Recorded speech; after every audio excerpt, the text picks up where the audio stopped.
안녕하세요. 며칠 전에 날씨가 갑자기 확 더웠거든요.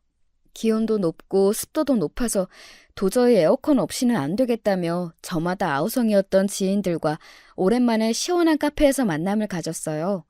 덥다는 이야기를 핑계로 서로에게 연락을 해보았다가 예정에도 없었던 만남을 가지게 됐었는데 다들 시간이 이렇게 났다는 것이 즐겁고 신기했어요. 시원한 카페에서 얼음이 들어간 음료를 마시며 세상이 이렇게 좋아졌다는 이야기를 떠들었고요. 그러면서 저와 지인들이 공통적으로 했던 소리가 세상이 좋아졌다느니 하는 이야기를 하는 것부터가 바로 나이가 많이 들었다는 것이었습니다.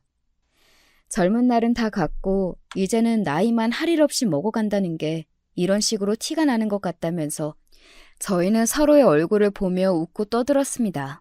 세상이 변하는 만큼 저희들도 나이를 그렇게 먹어가고 있다는 걸 부끄러워하거나 싫어하지 않고 자연스럽게 받아들이는 모습이라 저는 좋았어요. 빠르게 흘러가는 세월을 잡으려고 얼굴에 오만 주름 예방 주사를 맞고 온갖 시술에다가 성형수술을 하고 그런 건 제가 질색을 하거든요. 나이가 들고 시간이 가는 것만큼 당연한 건 세상에 없다고 생각을 해서요. 제 지인들은 저와 생각하는 게 비슷해서 마음이 편했습니다.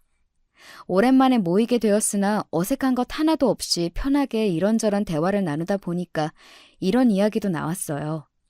나이를 먹어가는 것에 대해 이야기를 한창 하고 있었기 때문인지 제 옆에 앉은 지은이 자기 사촌 언니가 시어머니를 모시느라 고생을 하고 있다는 이야기를 꺼내더라고요.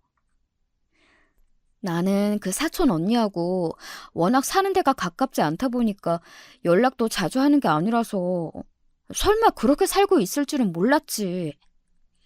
그 언니가 글쎄 시어머니를 모시느라 여념이 없다고 하더라고.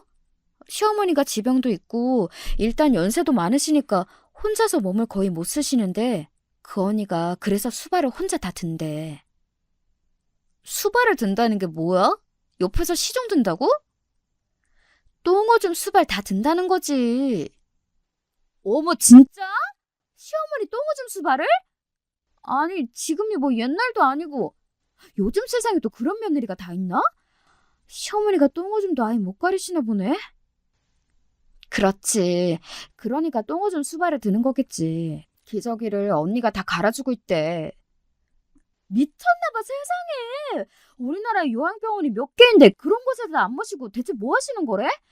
좁은 땅덩어리에 비해서 요양병원이 엄청나게 많다고 뭐 뉴스에서 그런 식으로 떠들던데? 내가 잘못 알고 있나? 나라에서 돈 지원 나오는 것도 있다고 그러잖아. 요양병원에 모시면 그만인데 뭐하러 집에서 기저귀 갈아드리고 똥오줌 수발을 다 들고 있어? 말도 안 돼. 그건 너무 미련한 짓이야. 에휴, 요양병원? 그런 곳에 모셔놓으면 좋지. 그런데 사촌 언니 남편 말이야. 나는 그 형부가 어떤 사람인지 잘 모르지만 아무튼 듣기로는 그렇게나 효자라네. 요양병원에 모시는 건 돌아가시라고 하는 거나 다름없다고 하면서 절대 그렇게 못한다고 말을 했다네. 그렇게 따지면 우리나라 요양병원에 들어가 계신 분들은 사실상 무덤에 누워있으신 거라는 소리야? 어머 그분 되게 웃긴다. 그래놓고서 설마 본인은 아무것도 안 하시는 건 아니겠지? 입으로만 효도를 하시고 진짜 효도를 하는 건 자기 와이프한테 다 맡겨둔 건 아니겠지? 설마? 왜 아니겠어. 남자들 그런 거 어떤 경우인지 알지? 사촌 언니가 나한테 뭐라고 딱 정확히 말을 하지는 않았지만 들으면서 그냥 내가 느껴지는 게 있었어. 그 형부라는 사람 자기는 손 하나 까딱 안 하는 것 같더라. 사촌 언니만 죽도록 고생하는 거고 그 형부는 자기가 바깥일 하면서 돈 벌어오는 게 희생이고 헌신이라고 말을 하면서 오만 생색은 다 내고 있는 모양이야. 내 생각에는 그 시어머니야말로 요양병원에 당장 들어가셔야 하는 분 같은데 도대체 왜 그러고 지내시는지 모르겠어. 나도 답답해. 지인이 자기 사촌 언니의 시어머니 똥오줌 수발 이야기를 꺼내놓자마자 모두가 난리가 났습니다. 특히 맞은편에 앉은 다른 지인이 격분을 하면서 말을 이어갔고요. 당장 요양병원에 모시는 게 맞는 것 같건만 며느리만 개고생을 하고 남편은 입으로만 효도를 하고 뒷짐만 지면서 생색을 다 낸다니 여자들이 그 이야기를 듣자마자 다들 화가 날만 했죠. 모두가 유부녀들이었거든요. 화가 난 모두의 얼굴을 한 번씩 쳐다본 저는 남몰래 뜨끔한 기분이 들어서 마음을 가라앉히려고 커피를 조용히 마셨습니다. 그러는 동안에 격앙된 목소리가 이어졌고요. 근데 생각해보니까 요양보호사를 부르면 되는 일 아닌가? 시어머니가 못 움직이신다고 하면 그 무슨 등급인가? 뭐 그런 거 받아서 지원도 받을 수 있을 텐데.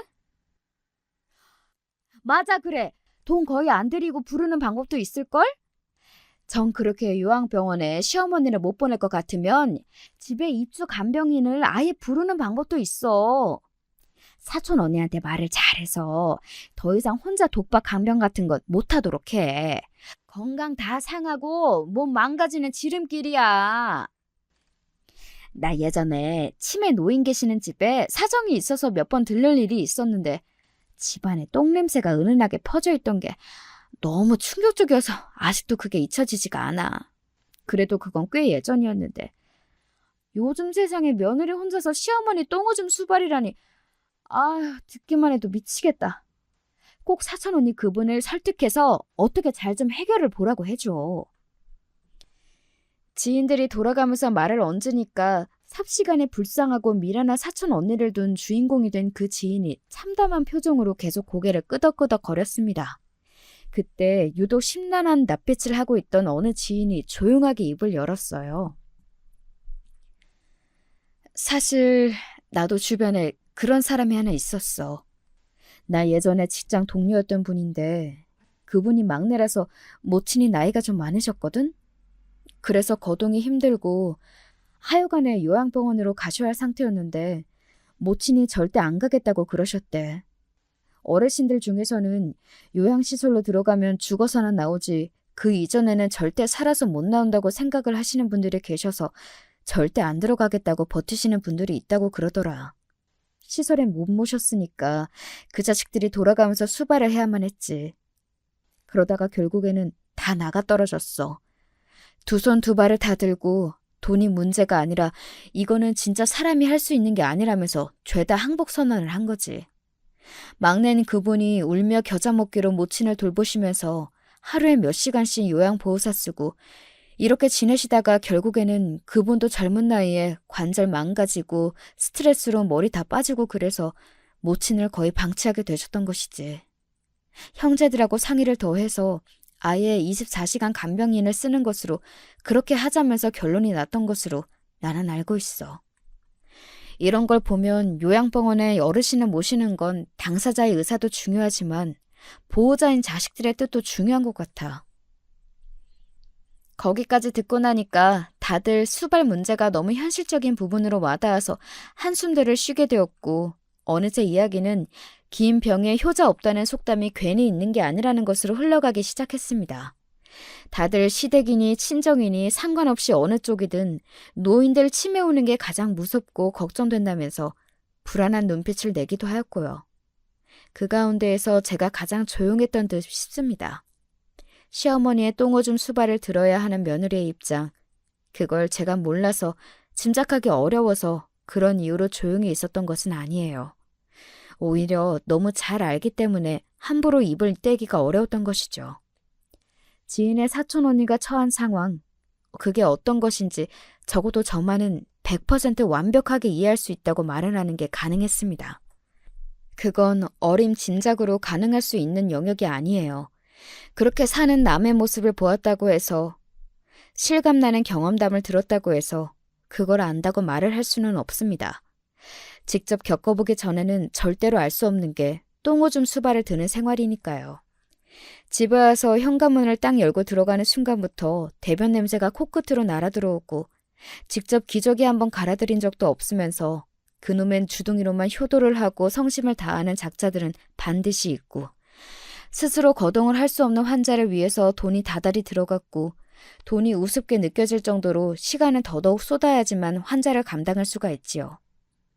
정신적으로 무너지고 피폐해지고 날이 갈수록 얼굴에서 웃음기가 사라지고 모든 것이 지겹고 지치고 사는 게 낙이라는 게 안 보이고 하루하루가 징그럽고 제발 나를 이토록 괴롭게 만드는 이 환자가 사라졌으면 하고 바라다가도 그렇게 바라는 내 자신이 천하에 못 되어먹은 사람이 된 것만 같아서 어느 순간에는 죄책감에 질식을 해버릴 것만 같고 그러는 와중에도 기저귀를 갈아야만 합니다. 내 몸이 어떤 상태이든 어떤 생각으로 괴롭고 힘들든 상관없이 내 손은 기저귀를 갈아야만 해요.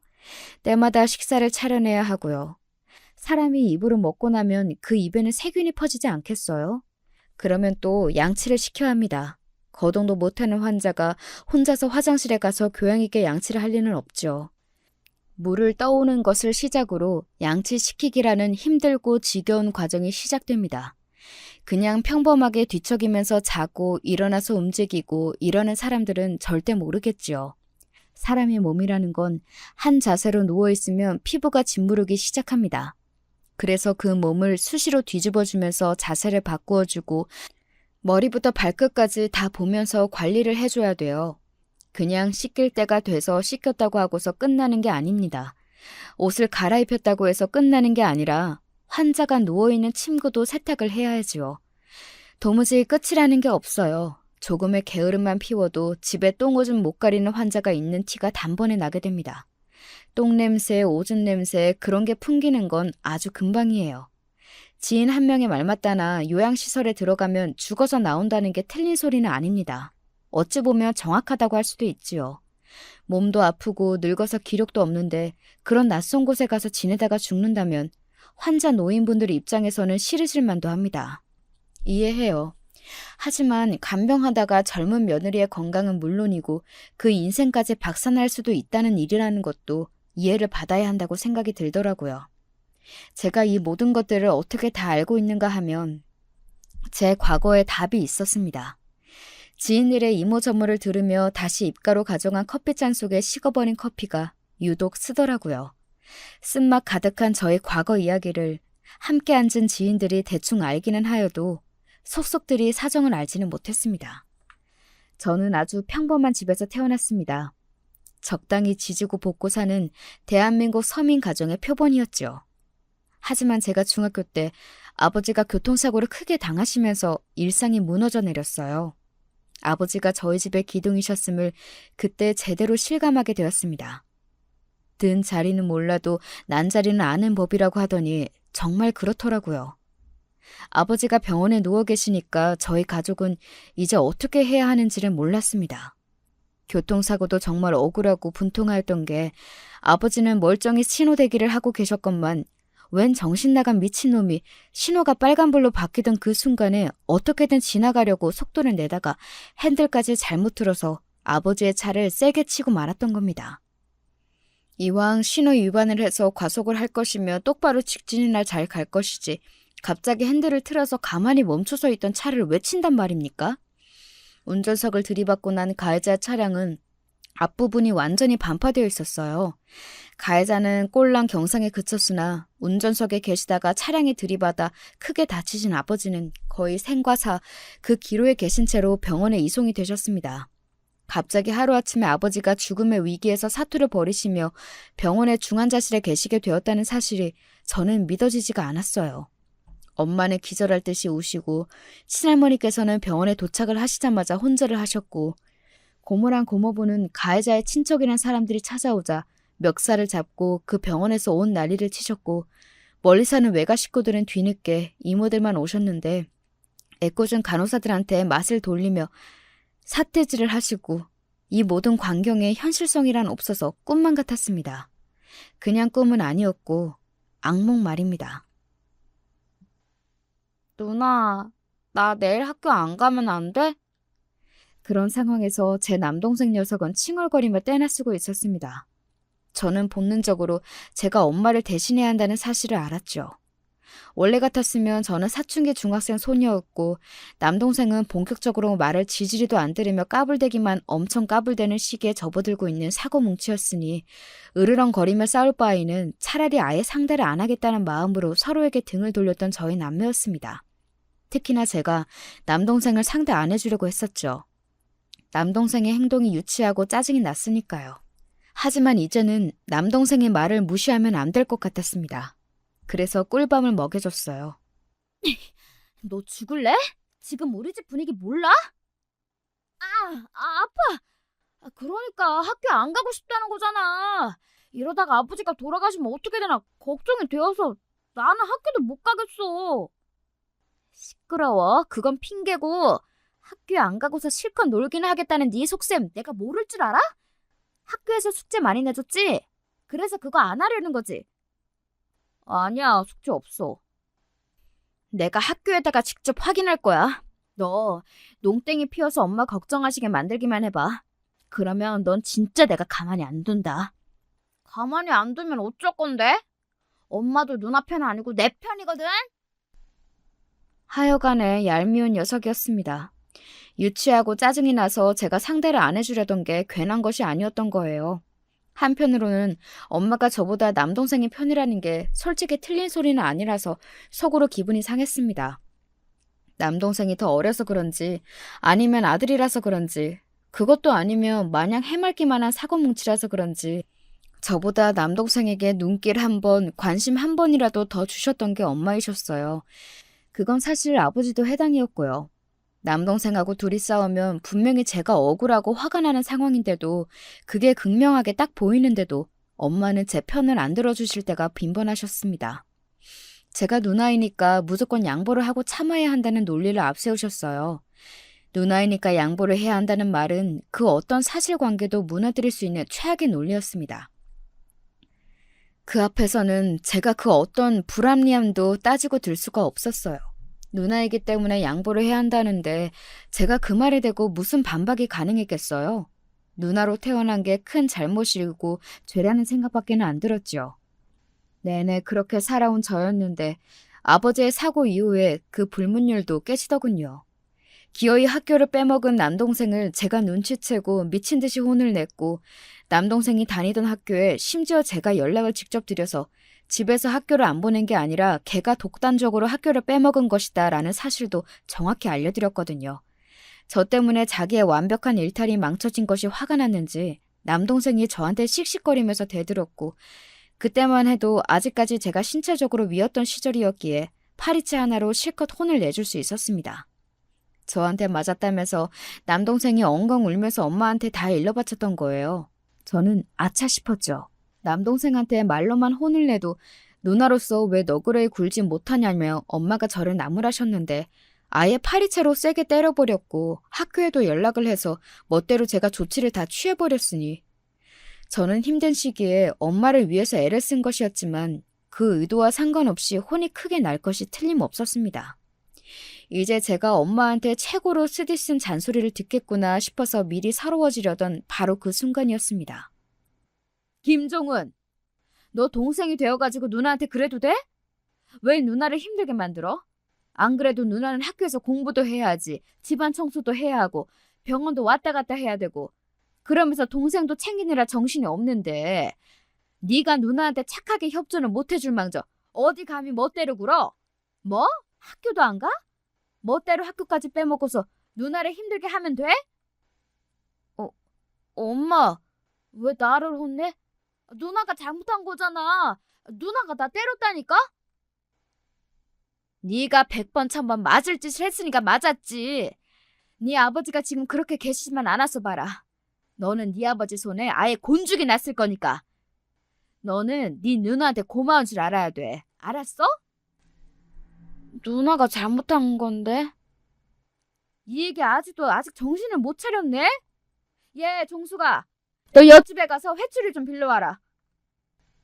저는 맹세코 태어나서 처음 보는 엄마의 반응에 너무 놀라웠고 그래서 당황스러웠지만 저절로 입꼬리가 춤을 추려는 것을 느끼며 묻지도 따지지도 않고 벌떡 자리에서 일어나 옆집으로 향했습니다. 그러자 남동생이 그제서야 엄마가 여태까지처럼 자신의 편을 들어주실 게 아니라는 것을 땡깡을 피운다고 해서 무마가 될 것이 아니라는 상황을 깨달았던 거예요. 울고 불고 난리가 나더라고요. 옆집 문을 두드렸더니 이웃 아주머니께서 조금 당황하신 얼굴로 저를 내려다보셨던 기억이 나요. 그때는 그 이유를 몰랐는데 지금 생각해보니까 아버지가 사고를 당해서 병원에 그렇게 계시느라 우울해 있던 저희 집이었는데 제가 갑자기 화난 표정을 지으면서 회초리 좀 빌리겠다고 한 거잖아요. 그러니 얼마나 당황스러우셨겠어요. 회초리를 들고서 집으로 다시 가는 제 발걸음이 왜 그렇게 가벼웠던 것인지 저조차도 이유를 정확히는 모르겠네요. 드디어 지난날의 제 억울함, 답답함을 보상받게 되었다고 생각을 했던 걸까 싶네요. 엄마는 정말로 그 회초리를 남동생에게 드셨습니다. 태어나서 처음으로 저를 이기지 못하게 된 상황에 남동생은 어리둥절한 채로 눈물을 흘리면서 회초리를 맞았고요. 저는 설마 하니 겁만 주시겠지 진짜로 회초리를 드시겠나 싶었던 엄마가 왜 갑자기 그렇게 태도를 달리하셨던 것인지를 곧 알게 되었습니다. 남동생을 혼내셨던 것은 아버지가 영영 사고 이전으로 돌아가실 수 없다는 걸 엄마가 그때 직감하셨기 때문입니다. 다행히 의식은 안정적으로 돌아오셨지만 많은 것을 기대하면 안 될 것 같다는 소리를 병원에서 들으신 뒤였고 엄마는 마음을 이제 강하게 잡수시고자 하여서 남동생을 혼내셨던 거예요. 종수가 이제는 우리가 달라져야 한다. 이전처럼 그렇게는 우리가 못 살아. 금쪽 같은 아들을 회초리질 하셨을 때도 강인한 모습이셨건만 제 앞에서 그렇게 속내를 털어놓으실 때는 눈에 눈물이 그렁그렁 하셨던 엄마였습니다. 가해자 측은 죄송하다면서 사과는 했었으나 돈이 없다고 그랬습니다. 어떻게든 보상을 받아내기 위해서 정당한 보상금을 위해 사투를 벌여보았으나 허무한 결과뿐이었어요. 가해자 측에서 받아낸 돈은 청구된 병원비를 다 감당하기에는 턱도 없는 금액이었습니다. 몇 없는 친척들 그리고 부모님의 지인들이 십시일반으로 조금씩 돈을 모아 보내주셔서 그나마 의지가 되었습니다. 사고 이후로 몇 달이 흐르고 나서야 아버지는 병원 생활을 청산하셨습니다. 그러나 사고 이전의 아버지의 모습을 다시 볼 수는 없었어요. 우선 혼자서 스스로 거동을 하시는 것 자체가 어려워졌기 때문입니다. 말씀도 조금 어눌하게 뱉으셨고요. 일어나고 걷는 것도 어려운 데다가 간헐적으로 찾아오는 전신의 통증까지 고통을 달래려고 진통제를 들이키면 몸에 힘이 쭉 빠지면서 활동할 수 있는 약간의 힘까지 다 사라졌죠. 아버지는 늘 안방의 한 켠을 차지하고 누워 계셨어요. 아버지의 일과는 안방에 누워 계시는 것 말고는 거의 없다시피 하였습니다. 제가 비록 사춘기 중학생이기는 했으나 아버지를 존경하고 사랑하는 마음에는 변함이 없었습니다. 그럼에도 아버지가 집으로 와서 누워만 계신 지 단 몇 달 만에 안방의 문만 쳐다봐도 숨이 막히고 기분이 바닥으로 가라앉게 되더군요. 제가 집에 있는 것을 아시고 저에게 이것저것 심부름을 시키시는 것도 모자라 오만 짜증과 신경질이 섞인 하소연을 늘어놓으실까봐 저는 어떻게든 아버지를 피하고자 애를 썼습니다. 환자 한 명이 집에 있을 뿐인데 단지 그거 하나뿐인데도 집의 분위기 자체가 얼마나 바뀌는지를 제가 그때 알게 되었습니다. 엄마는 일을 다니시면서 아버지를 돌보시면서 그렇게 하루 24시간이 모자란 피곤한 생활을 하셨습니다. 저는 그런 엄마를 알면서도 제가 어떻게 해야 엄마한테 더 도움이 되는지를 알면서도 학교 생활이 바쁜 것처럼 굴었습니다. 비겁했고 철이 없었어요. 분명히 아버지가 집에 오셨을 때까지만 해도 효심으로 가슴이 일렁였고 아버지를 위해서 그 어떤 것이든 다 하는 딸이 되어보기겠다고 각오까지 다졌었는데 그게 얼마 못 갔다는 것이 스스로 부끄러우면서도 제가 나서서 희생하고 싶지는 않았습니다. 제가 이 정도였으니 원래 철이 없던 남동생은 더 심각했죠. 아버지가 계신 안방에는 들어가려고 하지도 않았어요. 정말 못난 녀석이었습니다. 그런 생활이 딱 3년 정도 이어졌고 아버지가 다시 병원에 입원을 하셨을 때는 이제 영원한 작별을 고해야 하는 때였습니다. 아버지, 죄송해요. 제가 잘못했어요. 제가 못돼서 못난 딸이라서 아버지를 보살펴 드리지 못했어요. 극심한 후회가 그제야 밀려들었습니다. 이 세상을 떠나신 아버지는 이제 두 번 다시 볼 수 없는데 돌이킬 수 없는 잘못을 해버린 것 같다는 생각만 들었고 마음이 한없이 무거워졌습니다. 제가 어렸을 적에 듬직하고 태산 같아 보이기만 했던 아버지의 건강하던 모습과 사고 이후로 돌아가시기 전까지의 그 무기력하고 신경질적이고 어두워 보이기만 했던 그 모습이 번갈아서 떠오를 때마다 정말 미칠 것만 같았어요. 의연하고 초연해 보이셨던 엄마는 아버지의 장례가 다 끝나고 집에 돌아와서 유품을 정리하고 집 청소를 하시면서 숨이 넘어가도록 우셨습니다. 아버지가 생전에 누워 계셨던 이부자리에서는 짙은 채취가 맡아졌습니다. 그 냄새는 아직 짙게 남아있었건만 아버지는 이미 이 세상의 분이 아니시라는 것이 도저히 믿어지지가 않았어요. 인생이라는 게 덧없을 수도 있다는 생각이 들었고 전문대에 진학한 저는 다른 것보다 취업에 신경을 쓰면서 현실적으로 먹고 사는 일에만 집중을 하게 되었습니다. 엄마는 각종 집안 살림 용품들을 모아놓고 파는 가게에서 진열과 청소 일을 하고 계셨는데 힘에 부친다는 말씀을 종종 하셨습니다. 객관적으로 그 일이 엄마의 연세에 아주 부담이 될 만한 업무는 아니었는데 알고 보니까 엄마가 지난 몇 년간 아버지를 간병하시는 일부터 시작해서 너무 많은 고생을 하셨기 때문에 건강이 다 상해 있었던 거예요. 제 마음이 더 무거워졌고 한눈 팔지 않고서 취업부터 한 건 엄마의 영향이 컸습니다. 마음 같아서는 더 좋은 직장에 가고 싶었죠. 하지만 그런 곳에 가려면 시간이 더 들었고 자격증도 따야 했고 더 준비가 필요했기 때문에 하루라도 더 먼저 입사를 할 수 있으며 재직하는 동안 제가 지출을 덜 할 수 있는 곳으로 갈 수밖에 없었습니다. 회사는 크고 이름이 있는 곳이었는데 제가 생산직이어서 정말 많이 힘들었어요. 돌아가신 아버지와 몸이 성치 않으신 엄마의 영향으로 저는 악착 같은 사람이 되었는데 같은 상황을 지나왔으면서도 결과가 달라진 사람이 있었죠. 제 남동생 말입니다. 이 녀석이 아주 제멋대로였어요. 그 싹을 진작 알아보았었으니 제가 밟아놨어야 했는데 그렇지 못했던 게 패착 같습니다. 능력도 직불 안 되는 주제에 목표로 하는 좋은 대학에 가고 싶다고 하면서 웬 재수학원을 다녔고요. 그게 한두 푼이 아니었지만 지원을 해줬습니다. 그랬더니 재수를 실패하더라고요. 성적표를 봤더니 애초에 그런 좋은 대학에 갈 수 있는 수준도 못 됐어요. 그러니까 괜한 헛바람이었던 거예요. 눈을 낮춰서 전문대에 가라고 했더니 저처럼 되기는 싫다는 막말을 쏟아냈습니다. 그때 엄마가 남동생을 혼내셨어요. 너 대체 왜 이러니? 언제 정신을 차릴래? 네가 네 누나의 발끝이라도 따라갔으면 내가 아무 걱정이 없었어. 누나가 뭐 대단한 사람인 것도 아닌데 엄마는 왜 자꾸 누나만 잘난 것처럼 말을 그렇게 해? 그럼 나는 구제불능이라는 뜻이야? 그래 이놈아. 내가 너를 어리광쟁이로 키웠던 게 천추의 한이다 한이야. 엄마가 울분을 터뜨리시다가 갑자기 현기증을 일으키셨어요. 머리가 어지럽고 숨이 잘 안 쉬어진다고 하셨습니다. 팔다리도 저릿하다고 하시는 엄마의 곁에서 제가 오만 호들갑을 다 떠는 동안 남동생은 딱 이 한마디만 남기고서 자리를 벗어나 버렸어요. 전부 다 지긋지긋해. 돌아가신 아버지에 대한 죄송함, 죄책감과 후회, 앞으로 더 잘 살아야 한다는 생각, 저는 그런 걸 가지고 있었지만 남동생은 반대로 남들처럼 평탄하게 흘러가지 못하는 저희 집 상황을 두고 지긋지긋해하고 있었습니다. 질릴 대로 질렸다고 그랬어요.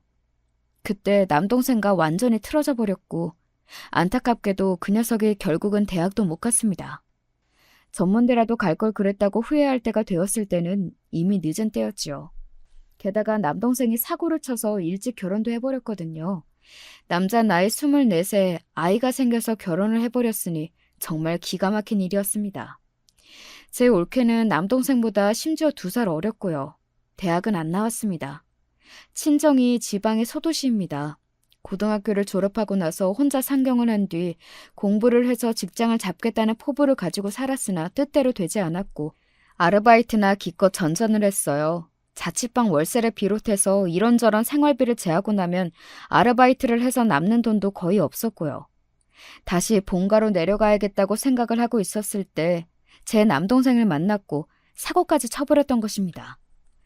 둘이 무슨 능력이 있고 돈이 있겠어요. 아이는 저희 엄마가 봐주셨습니다. 아이도 봐주셔야 하고 몸도 안 좋으셔서 일은 그만두신 상태였고요. 육아도 집안일도 엄마가 다 하셨네요. 남동생은 그나마 정신을 차리고 직장 잡아서 다녔고요. 남들보다 근무 시간이 더 길고 고되었는데 그 정도로 해야 남들이 보통으로 받는 월급 수준을 받을 수 있었습니다. 전문대라도 나올 걸 그랬다며 남동생이 땅을 치고 후회한 게 이때였고요. 올케는 집 근처에서 아르바이트를 했네요. 그래도 사람은 착하고 순해서 엄마한테 잘하는 모양이었습니다. 철없는 남동생의 다혈질도 올케가 많이 죽여놨고요. 그러다가 올케가 둘째를 낳고 나서 남동생하고 같이 자기 친정에 가서 살게 되었습니다. 올케의 사촌오빠 되시는 분이 제 남동생에게 내 밑에서 기술 배워서 여기서 한번 해봐라 이렇게 제안을 주셨거든요. 그리고 거기서는 아이들을 돌봐주실 어른들도 많았고요. 무엇보다 올케가 자기 친정에 살고 싶어 해서 도시를 떠나고 싶지 않았던 남동생이 울며 겨자 먹기로 따랐습니다. 저는 솔직히 저희 엄마를 힘들게 하는 요소들이 드디어 사라졌구나 싶어서 속으로는 개운하기도 했었네요. 그동안 저는 뭐라고 살았냐고요? 저도 결혼을 했습니다. 결혼을 해서 거리가 좀 떨어진 곳에 살고 있었기 때문에 엄마가 남동생 부부와 조카까지 데리고 다사다난하게 지내시는 현장에 제가 자주 가볼 수도 참견을 할 수도 없었던 것이었죠. 저와 동갑내기 남편과 결혼을 했어요. 이런 표현이 맞는 건지 모르겠지만 남편은 남자다운 게 좀 부족했습니다. 새가슴 체질이라고 해야 할까요? 공포 영화도 못 봤어요. 별거 아닌 일로 흥분도 잘했고요. 대체 군대를 어떻게 나왔나 싶었네요. 남편은 4년제 대학을 나와서 평범한 중소기업에 다니면서 성실하게 근무 중이었고요. 그 당시 저와 결혼하기 직전까지 모은 돈은 3천만 원 정도가 있었네요. 형제는 누나가 다인데 결혼해서 미국에서 살고 있었고요. 부친은 이미 돌아가셨고 모친은 연세가 꽤 있으셨으며 기력이 약해서 조용조용 하셨습니다. 모친은 당신의 명의로 된 아파트에서 살고 계셨어요. 저는 결혼을 늦게 할 마음이 없었고 남편을 결혼을 일찍 하고 싶어 했습니다. 이런 생각이 둘이 잘 맞아서 굳이 미룰 거 없다는 마음으로 소박한 결혼식을 올렸어요. 대출받아서 전세로 투룸 빌라에서 결혼 생활을 시작했고요. 결코 의도한 건 아니었는데 허니문 베이비가 생겨서 이듬해에 바로 아들을 낳았습니다. 결혼을 일찍 하더라도 아이는 천천히 갖고 싶었던 게 저희 부부의 공통된 생각이었기 때문에 솔직히 말하자면 많이 당황했었어요. 지금도 육아휴직을 쓰겠다고 하면 시선들이 곱지 않은데 당신은 더했죠. 관리자와 이런저런 상의를 해서 업무가 쉬운 곳으로 배치를 받았고 출산 직전까지 일을 했습니다. 대신에 출산을 하러 가면서 제가 퇴사를 했지요. 두 돌까지는 시어머니의 도움을 받아 육아를 했습니다. 덕분에 제가 간단한 아르바이트도 병행할 수 있었죠. 그때까지만 해도 시어머니의 건강이 그럭저럭 괜찮았었거든요. 불과 몇 년이 안 지나서 시어머니의 건강이 그렇게까지 무너질 줄은 몰랐습니다. 뇌 쪽에 문제가 생겨서 수술을 받으셨던 이유가 그렇게 나빠질 줄은 상상도 못했어요. 거동이 힘들어지셨고 그러면서 치매도 같이 왔어요. 전세를 전전하며 살았던 저희 부부가 선택과 결단을 내려야 할 때였습니다. 우리가 엄마 집으로 들어가서 살자. 우리가 엄마 모셔야지. 엄마한테는 우리 말고 없어.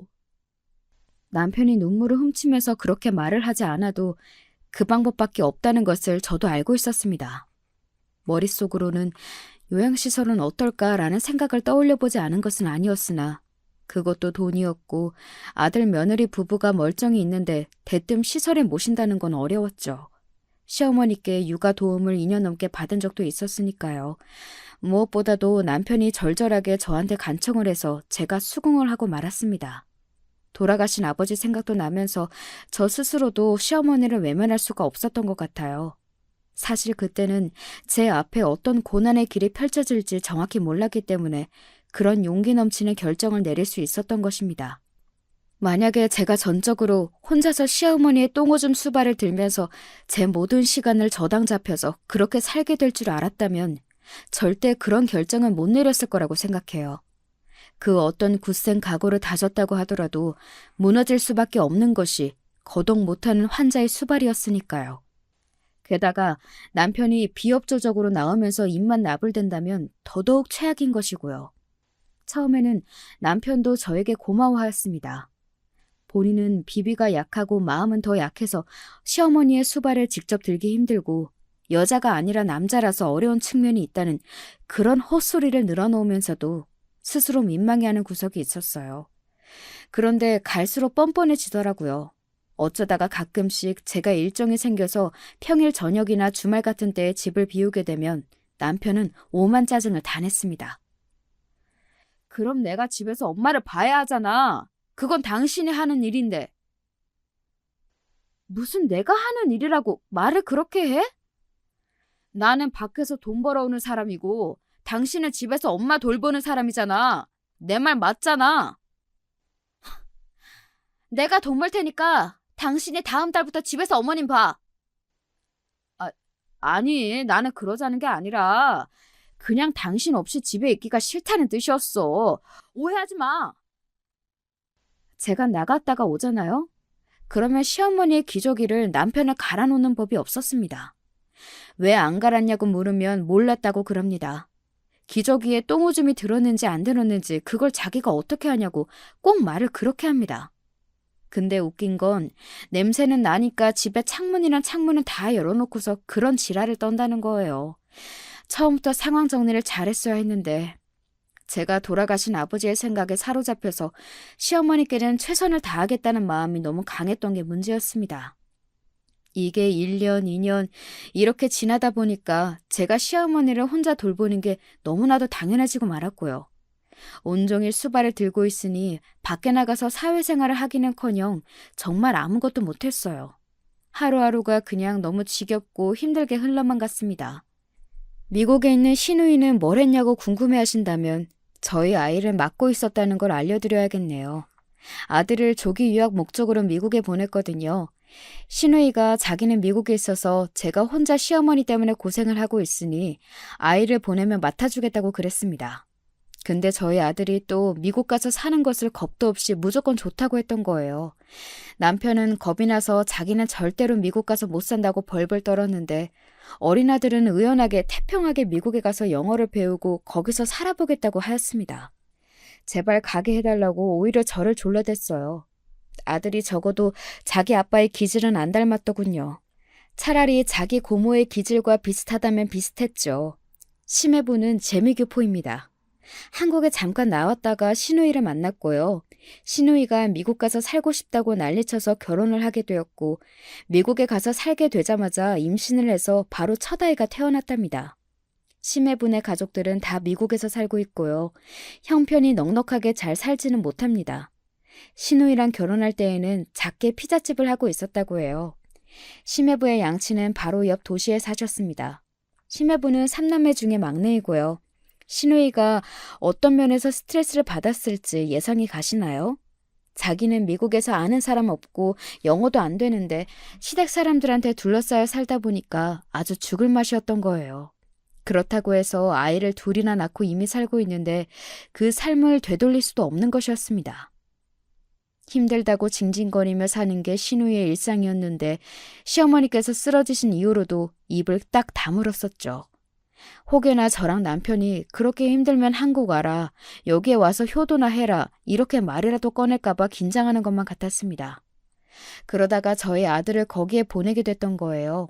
넉넉하게 살진 못해도 조카 하나 맡아서 자기 아이들하고 같이 키워줄 형편은 됐으니까요. 그런 식으로 모친을 돌보지 못하고 먼 나라에서 외면을 하고 있는 상황에 죄책감을 털고 싶은 모양이었습니다. 아무튼 이렇게 살았어요. 하루하루가 똑같이 흘러서 그 틈에 끼어버린 저는 별다른 생각도 하지 못한 채 지친 대로 어느덧 5년이 넘는 시간 동안 시어머니의 똥오줌 수발을 다 들고 있었습니다. 그러던 어느 날 저희 엄마가 쓰러지신 거예요.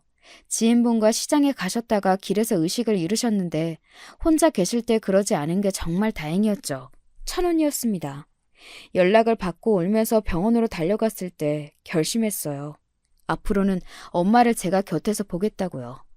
엄마는 손, 발, 그리고 안면의 일부에 마비가 왔습니다. 지켜보면서 나아질지 어떨지를 봐야 한다고 그러더군요. 나 때문에 미안해.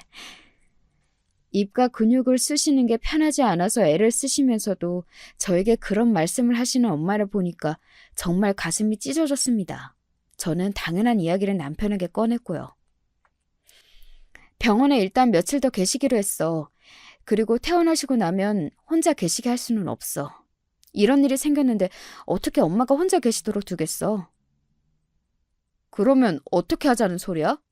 설마 잘목님까지 모시겠다는 건 아니겠지? 설마라니? 당연히 엄마를 모셔야지. 댁도 먼데 어떡해. 설마 우리 집으로 모시고 올 건 아니지? 당신 왜 자꾸 당연한 소리를 하면서 설마를 운운하는 거야? 어차피 어머님도 모시고 있는 마당인데 엄마가 오신다고 해서 솔직히 뭐가 그렇게 크게 달라질 것이 있겠나 싶네. 크게 달라질 게 왜 없어? 일단 우리 엄마가 손해를 보게 되잖아. 손해라니? 그게 왜 손해야? 생각해봐. 지금까지는 당신이 우리 엄마만 받으렸는데 이제는 장모님의 추가가 되는 거잖아? 그럼 이전처럼 당신이 우리 엄마한테 100% 집중을 못하게 되잖아? 사람이 둘이니까. 힘도 더 든다고 하면서 이전보다 신경을 더 못 써드리게 되는 거 아니야? 그런 상황이 되면 당신이 솔직히 장모님보다 우리 엄마를 더 잘 돌봐드릴지 나는 확신이 없다. 우리 엄마보다 장모님을 우선으로 둘 것만 같아. 그 순간 저는 너무 기가 막히다 못해서 인간적인 배신감과 실망감에 사로잡혔습니다. 5년이 넘도록 제가 시어머니를 모셔온 건 정말 아무리 말로 설명을 하고 자세히 문장으로 적는다고 해도 그 고생을 다 드러내는 게 불가능한 것이었습니다. 저는 인내심의 한계, 인간의 한계를 시어머니의 똥오줌 수발에 들면서 체험을 하였거든요. 보통의 희생 정신이 아니면 결코 해낼 수 없는 과정들이었어요. 제가 그런 고생을 다 해왔다는 걸 안다면, 최소한으로 그 고생을 알아주기라도 한다면 제 앞에서 감히 그딴 식으로 말을 할 수는 없을 것이었습니다. 그럼 당신이 어머님을 보면 되겠네. 내가 우리 엄마 보고 당신이 어머님을 보고 서로 그렇게 하면 되잖아? 아, 그건 또 해낼 자신이 없어서 안 되겠다고 하겠네? 비위가 약하고 마음도 약하고 하여간에 다 약해 빠진 남자라서 낳아주고 길러주신 어머님의 은혜까지 모른 척하는 천하의 불효자 노릇을 또 하려고 들겠네? 내 말이 맞지? 뭐라고? 당신 지금 뭐라고 했어? 나 같은 효자가 어디에 있다고? 내가 우리 누나처럼 미국으로 도망을 가기를 했어. 뭐를 했어? 내가 지금까지 돈 벌어다 주면서 희생한 건 아무것도 아니라고 생각하는 거야? 내가 당신보다 희생을 더 많이 한 사람이야. 이거 왜 이래? 그깟 기저귀 가는 거 그게 뭐라고 당신이 자꾸 생색을 내는지 솔직히 여태까지 내가 티를 안 내서 그렇지 나는 당신이 이해가 안 갔어. 아, 그렇구나. 그래, 잘 알았어. 우리 이혼하자, 이혼해. 당신이 어머님 기저귀 갈아드릴 준비가 그렇게 잘 되어 있었는지 알았다면 진작 이혼했을 텐데. 흘려보낼 시간이 아깝네. 이혼하자가 그러면 누가 무서워할 줄 알고? 왜? 아니야? 당신 건 많잖아. 이혼 이야기만 들어도 지금 바지에 오줌 지린 거 아니야? 당신 진짜 미쳤구나. 그래, 이혼해. 나도 지금까지 당신이 신경질 부리고 온갖 짜증 다 내는 거 참아주느라 힘들었어. 우리 엄마 수발 좀 드는 거 그게 뭐 그렇게 대단하다고 맨날 오만 소리를 다 해대는지. 이제 당신이 잘난 척 안 하는 거 봐도 되니까 아주 좋네. 잘난 척? 내가 해온 게 잘난 척이었다고? 와, 정말 어이가 없다. 어디 한번 잘 해봐. 기대할게. 저는 당장 짐가방부터 쌌습니다. 바로 필요한 것만 챙기고서 집을 나섰어요. 엄마가 계신 병원으로 갔죠. 짐가방을 병실 구석에 잘 둔다고 뒀건만 엄마는 다 보신 모양이었습니다. 눈치도 채신 것 같았고요. 저를 보며 착잡한 눈빛만 하시는 것만으로 그걸 알 수 있었네요. 저는 엄마의 손을 주물러 드리면서 많은 생각을 했습니다. 시어머니의 똥오줌 수발을 들며 사는 딸의 처지를 저희 엄마가 절대 반기셨을 리가 없었어요. 그간 속상하신 티를 내기도 하셨었죠. 엄마가 원체 건강하지 못하셨는데 제가 괜히 불효를 저질러서 스트레스를 드리는 바람에 더 이렇게 되신 건가 싶어서 너무나도 죄스러웠습니다. 그리고 새우잠을 청하던 그날 밤에 꿈에 시어머니께서 나오셨어요. 아무 말씀도 안 하고 저를 빤히 쳐다보시다가 꿈에서 깨어나기 직전에 딱 한마디를 해주시더군요. 이제 나를 보내다오. 어리둥절한 채로 일어났었죠. 화장실로 가서 찬물 세수를 하고 나왔는데 복도 저편에서 익숙한 모습이 나타났습니다. 저를 보자마자 불이 나게 달려온 그 사람은 바로 제 남편이었습니다. 하루 만에 볼 줄은 몰랐기 때문에 짜증스럽게 노려봤죠. 그랬더니 제 앞에서 털썩 무릎을 꿇는 게 아니겠어요? 미안해. 내가 다 잘못했어. 제발 돌아와줘. 보기 싫으니까 꺼져. 어머님은 어쩌고 이렇게 나왔어? 그게 나 진짜 못하겠어. 나는 아무래도 안 되겠어. 나는 우리 엄마 못 모셔. 기저귀 갈다가 기절하는 줄 알았어. 그리고 엄마가 그렇게나 주무시다가 깨시는 분인 줄도 몰랐어. 딱 하루였지만 살려달라는 소리가 내 입에서 저절로 막 쏟아져 나오더라. 그제서야 제 휴대폰을 확인했더니 남편한테서 부재중 전화가 20통 넘게 와 있었습니다. 무음으로 해놓아서 제가 몰랐던 거예요. 하루 만에 항복 선언을 해온 남편이 괘씸했는데 눈물에 콧물까지 흘리는 것도 모자라 제 앞에서 무릎을 꿇고 두 손을 모아서 싹싹 비는 모습에 말문이 막혔습니다. 결국 제 입에서는 말 대신 한숨만 나갔고요. 휴게 공간으로 자리를 옮기고 나서도 남편은 눈물을 훔치며 고개를 푹 숙이고 있었습니다. 제 생각을 털어놓았죠. 시어머니는 이제 좋은 시설을 알아봐서 그곳에 모실 때가 됐다고요. 저나 남편이나 이제 내려놓을 때가 됐다고요. 그랬더니 남편의 숙여진 머리통이 끄덕끄덕 움직이더군요. 그리고 이혼을 하자고 했습니다. 그랬더니 남편의 고개가 번쩍 들렸습니다. 안 돼. 내가 정말 잘못했어. 반성하고 있어. 한 번만 기회를 주면 안 될까? 부모가 이혼을 한다고 그러면 애가 미국에서 얼마나 당황스럽겠어. 제가 시큰둥하게 반응했더니 또 무릎을 꿇더군요. 먼 놈의 무릎이 이렇게 가벼운지 모를 일이었네요. 하지만 이혼을 보류시키는 효과는 냈네요. 어떻게 하는지 두고 본다고 그랬습니다. 제 남편이 어쨌든 제 아이의 아빠이니까요. 시어머니가 안 계셨다면 저희 부부의 모습이 어땠을지 그건 모르는 영역이었으니까요. 몇 주 뒤 시어머니께서는 시설에 들어가셨는데 다름 아니라 올케네 식구들의 추천을 받은 곳이었습니다. 소도시다 보니까 3다리만 걸쳐도 다 아는 사이였는데 그 시설의 원장님이 정말 양심적이고 괜찮으신 분이라고 그러더군요. 일하시는 분들도 너무 괜찮고요. 깔끔하고 포근한 곳이라 그곳에 시어머니를 모셨습니다. 그날 시어머니께서는 근 5년 만에 처음으로 또렷한 눈빛으로 저희 부부를 쳐다보시더니 입가에는 부드러운 미소를 머금으셨어요. 괜찮다라고 말씀해 주시는 듯 보여서 눈물이 쏟아질 뻔했습니다. 돌아서서는 죄송하다는 인사를 속으로 계속했던 것 같아요. 그리고 예상 밖의 풍경이 펼쳐졌죠. 남동생 부부가 저희 시어머니를 종종 뵈러 시설에 들르면서 지내기 시작했던 겁니다. 저는 남동생 녀석한테 그런 면모가 있던 줄은 처음 알았네요. 돌아가신 아버지 생각이 나서 그런 것 같다는 건 저와 엄마가 조용히 속으로만 뱉은 추측입니다. 그 후로 제가 엄마와 함께 산 건 아니지만 바로 지척에서 살았습니다. 걸어서도 갈 수 있는 거리에 붙어서 살았고요. 남편은 정신을 차린 게 맞았는지 저한테 그럭저럭 잘했어요. 근데 저보다 저희 엄마한테 더 잘했습니다. 사람은 결코 한 가지 면만 가지고 있지 않다고 하던데 그 말이 정말 맞네. 참 미안하네. 살다 보니까 가족 안에서의 일이 가장 복잡하고 생각할 거리도 많은 것 같은데요. 혹시 한 집에 살면서 환자의 수발을 들어본 분들이 계신다면 그 경험담이 궁금하네요.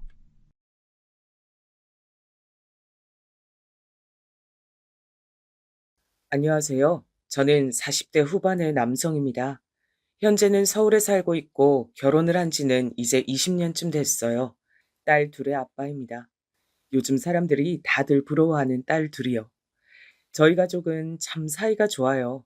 행복하기도 하고 말이죠. 보통 텔레비전에 나오는 가족들 있잖아요. 저희 가족이 딱 그렇습니다.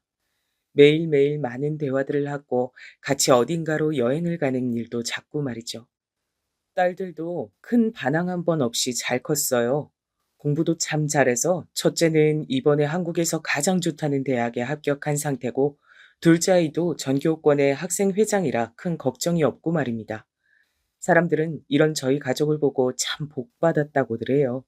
엄청난 부자는 아니지만 그렇다고 하고 싶은 걸 못하는 형편은 아니고 적당히 여유롭고 아이들은 말을 잘 듣고 공부도 잘하고 가족들끼리 사이가 좋은 누가 봐도 화목한 가정이요. 사실 이런 저희 가족은 다 제 아내의 희생으로 이루어진 거라 저는 늘 아내에게 고맙고 미안한 마음이 있습니다. 저는 대학병원에서 물리치료사로 일하고 있습니다. 아내는 같은 병원 간호사였어요. 저희 둘은 병원에서 만나 연애하고 결혼했습니다. 아내는 그 힘든 대학병원 간호사 일을 육아를 병행해가며 거의 완벽하게 해냈어요. 가끔은 쓰러질 것 같이 힘들어 보였지만 쉽사리 그만두란 소리를 할 순 없었습니다. 당시엔 집을 사면서 받은 대출금도 갚았어야 했고 또 아이 둘을 키우는데 저 혼자론 아무래도 조금 빠듯하긴 했으니까요. 그렇게 같은 병원에서 일하다가 아내는 최근에 재수 씨가 원장으로 있는 개인 병원으로 직장을 옮겼어요. 재수 씨가 의사였는데 개인 병원을 열었거든요. 그래서 그쪽으로 취직했습니다. 사실 대학 병원 간호사가 개인 병원 간호사로 가는 일은 거의 없는 일인데 재수 씨가 당시에 월급을 많이 들을 테니 오라고도 했고 또 아내도 바쁜 병원 생활에 지쳐 있던 때라 아이들이 어느 정도 큰 이젠 편한 곳으로 옮기자 싶기도 했고 말이죠. 그냥 그만두고 이젠 쉬어도 되는데 집에서 쉬는 건 체질적으로 맞지도 않고 그리고 벌 수 있을 때 더 벌어야지. 우리 집이 부자도 아니고 내가 아직 벌 능력이 되는데 뭐 괜찮아. 그렇게 아내는 재수 씨의 병원에서 일을 시작했습니다. 제 동생이 의사거든요. 저와 다른 병원에서 일하는데 마찬가지로 재수 씨와 그 병원에서 만나서 연애하고 결혼했습니다. 재수 씨도 시간이 지나면서 조금 편하게 일을 하고 싶어 개인 병원을 열게 됐는데 그러는 과정에서 경력 있고 센스 있는 간호사를 찾고 있었거든요. 마침 저희 아내가 대학병원 일에 지쳐 있던 상태였기 때문에 딱 시기가 맞았습니다. 오늘 긴 이야기를 하기 전에 저희 부부와 동생네 부부의 관계에 대해서 조금 이야기를 해둘 필요가 있겠네요. 동생은 어린 시절부터 공부를 참 잘했어요. 흔히들 이야기하는 타고난 천재라고 하죠. 그래서 저와는 참 다른 인종이란 생각을 많이 했던 것 같아요. 막 전국 몇 등 이런 성적은 저는 만화에서나 보는 건 줄 알았는데 제 동생이 그랬거든요. 저도 꽤 공부를 괜찮게 하는 편이긴 했지만 동생이 워낙 뛰어났기 때문에 저 정도의 성적은 부모님께는 와닿지도 않으셨을 겁니다. 그래도 저희 부모님이 좋으셨던 분들인 게 그걸로 막 비교한다든지 제가 열등감을 느끼게 만들진 않으셨어요. 그건 지금도 마찬가지고 말입니다. 동생은 그렇게 의대에 갔고 의사가 됐습니다. 의사가 된 지금도 대학병원에서 의사로 일하고 있어요. 그것도 능력이 아주 좋기로 소문이 많이 난 의사 말입니다. 동생네는 의사 부부고 저희 부부는 물리치료사, 간호사 부부잖아요. 얼핏 보면 비교도 많이 될 것 같고 동생네 부부가 저희 부부를 무시할 것 같기도 하고 사실 그런 관계긴 한데 딱히 그러지도 않았어요. 뭐 사실 자주 만나진 못했습니다. 서로 사는 게 너무 바빠서요. 그런데 아내와 재수 씨는 종종 만나는 것 같았어요. 둘 다 아이들 나이대가 비슷하거든요. 동생네도 아이가 둘인데 하나는 딸, 하나는 아들입니다. 둘 다 공부를 잘해요. 물론 저희 애들만큼은 아니지만 말입니다. 그래서 재수 씨가 늘 궁금해했어요. 아니, 사실 공부를 시켜도 제가 더 많이 시키고 또 투자해도 저희가 더 많이 할 텐데 수진이 수민이가 공부를 더 잘하는 걸 보면 이것도 재능의 영역인 것 같아요. 무조건 투자 많이 하고 열심히 한다고 되는 건 아니고. 그건 도련님만 봐도 알 수 있잖아. 그러니까 쟤 뭐 하나 제대로 된 과외 한 번 받은 적이 없어요. 근데 전국에서 놀았는데. 왜 그런 건 자기 아빠 머리 안 닮았나 몰라.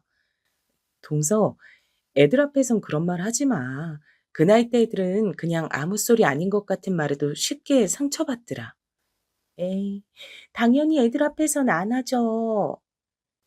그렇게 교육이나 애들 성적에 관해서 이야기를 나눈 것도 사실 애들이 고등학교 가면서부턴 하지 않았던 것 같아요. 조카들이 생각보다 성적이 많이 안 나오는 것 같더라고요. 어느 순간 더 이상 말하지 않길래 아, 말하기 싫은가 보다 했는데 저희 첫째 애가 어느 날 말을 해주더군요. 지영이 성적 많이 떨어졌다던데? 지영이랑 연락해? 종종 하는데 숙모가 엄청나게 혼내나 봐. 자기도 열심히 하는데 성적은 안 오르고 숙모는 매일 혼내고 너무 스트레스 받는다고 거의 울더라. 네가 잘 달래줘. 우리한테 얘기했단 말은 하지 말고. 혹시나 그런 사실을 저희가 안다는 걸 알면 재수 씨가 기분 나빠할까 봐 그렇게 말했던 기억이 있네요. 그래서 요즘 애들 얘기를 통 안 하나 보다. 나도 안 물어봐야겠다. 아내도 그렇게 얘기하더군요. 이 문제가 생각보다 참 민감한 문제인 것 같더라고요. 다른 집 사람들도 얘기 들어보니 그런 걸로 서로 경쟁하고 자랑하면서 은연중에 기싸움 같은 것도 한다고더라고. 참 피곤하게 산다 싶지만 이해가 가지 않는 것도 아니라서 그냥 저흰 더 이상 아이들 얘기를 꺼내지 않기로 했습니다. 그런데 큰딸이 한국에서 가장 좋다는 대학에 가장 좋다는 과를 가게 되면서 몇 년 만에 그 얘기가 다시 나왔어요. 수진이는 알아서 잘하죠? 정말 너무 부러워요. 하, 혼자 잘하는 딸 둬서 다행이죠 뭐. 거기서 우린 관심이 없는데 애들이 잘했다는 그런 소리나 너무 좋아하는 티를 내면 안 될 것 같아서 최대한 반응도 작게 하고 대수롭지 않은 일처럼 넘어갔어요. 큰아이에게 동생네 큰아이가 요즘 서울에 있는 4년제 대학도 겨우 갈 수준이란 얘기를 전해 들은 다음이었거든요. 물론 그것도 잘하는 거였지만 엄마 아빠 둘 다 의사에 초등학교 때부터 개인 과외 선생님을 붙여가며 시킨 것 치곤 아무래도 결과가 좋지 않긴 했으니까요. 그 무렵 재수 씨 얼굴이 매우 좋지 않아 보이기도 했고 말이죠. 그쯤이었을까요? 아내도 컨디션이 좋지 않아 보였습니다. 요즘 무슨 일 있어? 왜? 안 좋은 일 있는 사람 같아서 말수도 줄고 표정도 안 좋고 요즘 병원 일 때문에 고민이 많아서 그런가 보네. 왜? 개인 병원인데 그럴 일이 있나? 이제 자리를 슬슬 잡는 중이라 그런 것 같아. 자리 잡고 나면 나도 좀 한가해지겠지. 재수 씨랑 일하는 거 괜찮지? 괜찮지 않을 게 있나? 그때 아내의 미묘한 표정 변화를 눈치챘어야 하는 건데 그러질 못했습니다. 사실 아내는 정말 좋은 사람이었거든요. 누군가 자신에게 피해를 주거나 안 좋은 짓을 해도 그건 그 사람이 다 사정이 있지 않았을까. 그 사람 관점에서 먼저 생각해 준 사람이요. 그래서 대학병원에 다닐 때도 다들 간호사가 천직이라고 그랬었습니다. 내가 언제 한번 병원에 갈까? 화분 같은 것도 하나 못 사줬던 것 같아서. 아니, 오지 마. 요즘 진짜 바빠서 정신이 하나도 없어. 나중에 여유가 좀 생기면 그때 와. 사실 어딘가 이상하다고 생각했던 것 같아요. 하지만 대수롭지 않게 넘겼습니다. 딱히 무슨 일이 있을 만한 상황이 아니라는 생각이 들었거든요. 그러나 아내는 점점 더 안 좋아졌어요. 아이들마저 다 눈치를 챌 정도로 말입니다. 엄마 무슨 일 있어? 네가 보기도 그렇지? 딸아이들에게 그런 말을 듣고 나니 이젠 정말 물어봐야겠다 싶더라고요.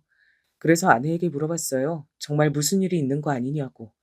아이들도 엄마에게 무슨 일이 있나 걱정한다고 말이죠. 사실 병원이 자리 잡는 과정에서 병원 운영 문제를 놓고 동서와 갈등이 좀 있는 건 사실이야. 근데 그건 뭐 어디까지나 같이 일을 하다 보면 겪는 과정이니까 너무 걱정하지 않아도 돼.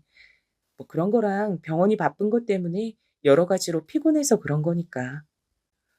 그렇게 이야기를 들어도 걱정이 되는 건 어쩔 수 없었습니다. 그래서 어느 날은 몰래 병원에 갔어요. 그리고 그곳에서 엄청나게 충격적인 장면을 목격하게 됐습니다. 김 간호사, 미친 거 아니야? 잘리고 싶어? 죄송합니다, 원장님. 제가 뭘 보고 뭘 들은 건가 했어요. 순간 너무 놀라서 그 자리에서 굳었습니다. 하지만 다시 봐도 여전히 같은 장면, 같은 사람, 같은 상황이었어요.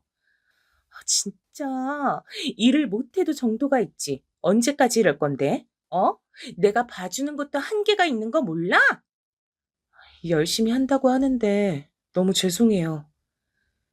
재수 씨가 아내에게 반말을 써가며 막말하고 있었고 아내는 연신 고개를 숙이며 사과하는 장면이었습니다. 심지어 그 주변에는 다른 병원 직원들까지 있었습니다. 그 둘의 상황을 힐끗힐끗 보면서 눈치를 보고 있는 상황이었어요. 진짜 나이 많다고 늦다고 일 가르쳐 주는 것도 한계가 있지.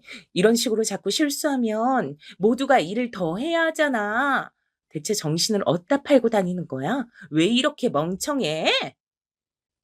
재수 씨의 언성이 점점 더 높아져만 갔습니다. 저는 잠시 어지러워서 옆에 벽을 짚고 섰어요. 아내는 정말 그 어떤 소리도 하지 못하고 재수 씨의 그 폭언을 다 듣고 있었습니다. 저걸 왜 다 듣고 있는 거지? 개인 병원에서 이 정도로 사람을 혼낼 만큼 실수를 할 게 뭐가 있지? 아니, 아무리 큰 실수라고 해도 손이 똥설을 이렇게 사람들이 다 보는 앞에서 하드를 써가며 혼을 내도 되는 건가? 하는 생각들이 머릿속을 계속 맴돌았습니다. 그 순간이었어요. 재수 씨가 손가락으로 아내의 어깨를 밀치기 시작했습니다. 진짜 정신 못 차리지? 죄송해요. 아내가 다시 한번 고개를 숙이던 그때 제 안에서 이성의 끈이 뚝 하고 끊긴 것 같아요. 그래서 사실 여기서부턴 정확하게 기억이 나진 않지만 최대한 기억나는 대로 다 적어보도록 하겠습니다. 아니, 지금 이게 뭐 하는 짓입니까? 제가 소리를 버럭 지르면서 그 두 사람 앞으로 나갔습니다. 제 등장에 아내는 물론 재수 씨가 엄청나게 많이 놀란 것 같았어요. 왜 아니겠어요? 방금 전까지 재수 씨가 아내에게 한 일이 있고 그걸 제가 모두 봤는데 말입니다. 아, 아주버님, 여긴 언제? 지금 내가 여기 언제 온 게 중요해요? 어디서부터 봤고 들었는지 궁금해서 그런 거라면 처음부터, 처음부터 다 봤습니다. 이게 지금 뭐 하는 짓이에요? 네? 내가 본 게 대체 뭡니까? 재수 씨 지금 뭐 한 거예요? 몰아치는 제 질문에 재수 씨는 당황한 게 보였습니다. 그리고 그건 아는 물론 병원 직원들도 마찬가지였어요. 대충 눈치로 볼 때 재수 씨와 아내가 어떤 관계인지 병원 직원들은 모르는 것 같았습니다. 그럼 더 어리둥절할 수밖에요. 여보, 일단 진정하고 내가 지금 진정하게 생겼어? 당신 여기서 왜 이런 소리를 듣고 있어? 아내는 저에게 여보라고 부르고 제가 아내에게 당신이라 부르면서 저희 둘이 부부라는 것을 알게 된 병원 직원들이 기하 많은 소리가 들려왔어요. 그러면 그동안 자기 형님한테 저런 거냐는 둥, 원장님은 대체 무슨 생각으로 그러신 거냐는 둥, 그런 소리가 들려왔습니다. 그런 소리가 들려올 때마다 아내가 이런 일을 한두 번 당한 게 아니라는 확인을 받는 거였기 때문에 제 분노는 점점 더 커졌어요. 지금 이 상황을 제대로 설명을 누가 할 겁니까? 네? 아주버님, 일단 진정을 좀 하시고. 내가 지금 진정하게 생겼어요? 여보, 나는 괜찮으니까 일단 진정 좀 하고 당신도 조용히 해. 일이 이 지경이 날 때까지 나한테 한마디를 안 했어. 언제까지 말 안 하려고 그랬는데. 재수 씨가 당신한테 이런 갑질하는 걸. 아니, 갑질이 아니고요. 형님이 일적으로 실수가 잦으셔서. 일적으로 실수가 잦으면 사람을 사람들 앞에서 그런 식으로 모욕을 주고 손가락으로 밀어가면서 사람 눈에 눈물 고이게 소리 질러도 되는 거예요? 그것도 손 아래 동서가 손윗 동서한테? 세상 사람들한테 다 물어봐요. 재수 씨 보고 누가 정상이라고 하는지. 제 말에 재수 씨는 입을 다물더군요. 전 너무 화가 나서 그렇게 소리를 지르고도 도저히 풀리지가 않더라고요. 제 인생에서 사람한테 그렇게 화가 나 본 적은 처음인 것 같아요. 지나가는 사람 붙잡고 물어보라니까 저도 한마디 할게요. 저도 많이 참은 거거든요. 형님이 실수가 잦아서 다른 직원들이 피해를 봐도 그냥 형님이니까 참고 넘어갔어요. 근데 오늘은 너무 큰 실수를. 대체 그 큰 실수가 뭡니까? 한번 드러나 봅시다. 제가 그렇게 이야기하니 재수 씨는 입을 딱 다물더군요. 아마 할 말이 없었겠죠. 당연합니다. 실수를 할 리가 없는 사람이니까요. 대학병원에서도 일 잘하기로 소문난 간호사가 개인 병원에서 동서에게 하대당하고 막말을 들을 만큼의 실수를 했다? 일어날 수 없는 일이었습니다. 왜 말을 못하세요? 말해 보세요. 아, 그건 형님의 프라이버시를. 진짜 재수 씨 아까부터 말도 안 되는 이야기를 자꾸 하시는데 지금까지 인격 모독해가면서 이렇게 많은 사람 앞에서 손이 동서에게 야, 너 해놓고 이제 와서 프라이버시라 말을 못한다? 지금 앞뒤가 너무 다른 거 알죠? 그러곤 아내를 보며 물었습니다. 무슨 일인지, 왜 당신은 이런 일 당하고도 가만히 있는지 말 안 해줄 거야? 형님이 말 안 하시는 것만 봐도 아시잖아요. 형님이 잘못. 재수 씨는 입 닫아요. 제 그 정색에 재수 씨는 바로 입을 닫았습니다. 아마 처음 보는 모습일 거예요. 바로 동생에게 전화했습니다. 너 당장 네 마누라 병원으로 와. 제가 어디에 전화하는지 몰랐던 재수 씨가 그 상대가 동생이라는 걸 알자마자 너무 놀라서 눈을 크게 뜨고서는 절 말리려 했습니다. 하지만 소용없었어요. 뭘 물어? 형이 오라면 올 것이지. 너 나랑 형제 사이 이대로 쪽내고 싶지 않으면 당장 튀어와. 알겠어? 그렇게 전화를 끊으니 재수 씨가 거의 싹싹 빌기세로 저에게 고개를 숙였습니다. 하지만 용서해 줄 생각도 마음도 없었어요. 자신이 잘못한 걸 아는 사람이면 애초에 그런 행동을 하지도 않았겠죠. 조금 전에 제가 본 장면이 너무 충격적이어서 그런지 사과하는 것도 전혀 와닿지 않았고 말입니다. 동생이 오기까진 재수 씨가 하는 그 어떤 말도 듣지 않았습니다. 한 귀로 듣고 한 귀로 흘렸어요. 뭐 자신이 잠시 정신이 나갔었나 보다. 아주버님이 보신 게 어디까진진 모르겠지만 오해다. 오늘이 이런 일은 처음이었다. 이런 말도 안 되는 소리뿐이었으니까 말입니다. 그리고 곧 동생이 왔습니다. 정말 아무것도 모른다는 듯 영문 모르는 얼굴로 말입니다. 무슨 일이야? 왜 여기로 오래? 아니, 여보, 그게 큰일은 아니고. 큰일이 아니라고요? 재수 씨는 지금 이게 큰일이 아니라고 생각하는 거예요? 네? 제가 정말 크게 소리 질렀어요. 나중에 들었는데 아내는 제가 그 정도로 화난 것도 처음 봤을 뿐더러 그렇게 크게 소리를 지르는 모습도 처음 봤다고 하더라고요. 그랬으니 당연히 동생도 많이 놀랐겠죠. 제가 평소에 동생에게도 화 한 번 내본 적이 없는 사람이었으니 말입니다. 형, 대체 무슨 일인데 그래? 형이 나 이렇게 부르는 일이 생전 처음이라 일도 다 제쳐두고 오긴 했는데 왜 여기로 오라고 한 거야? 그리고 왜 다들 모여 있어? 너, 네 마누라가 니네 형수한테 이러는 거 알았냐, 몰랐냐? 형수한테? 뭘 했는데? 무슨 말을 하는 거야? 요즘 이 사람 상태가 워낙 안 좋아서 내가 병원에 응원차 오늘 왔다. 밥이라도 한 끼 사줄까 해가지고. 근데 재수 씨가 네 형수한테 김 간호사 미친 거냐? 일은 제대로 하는 거냐? 정신 못 차리지? 잘리고 싶어? 반말해 가면서 손가락으로 네 형수 어깨를 밀더라.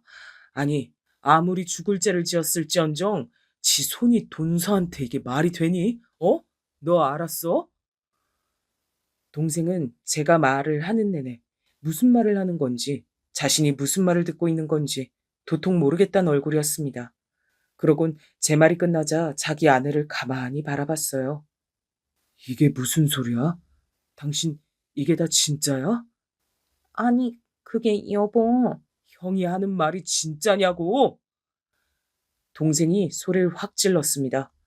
재수 씨는 완전히 겁먹은 얼굴로 잠시 멍하게 있다가 고개를 끄덕였어요. 동생은 어이가 없다는 듯 헛웃음을 짓더니 자신의 팔을 잡고 있는 재수 씨의 손을 확 떼어내더군요. 재수 씨가 놀라서 동생을 불렀습니다. 당신 제정신이야? 어떻게 형수님한테 대체 왜 그런 건데?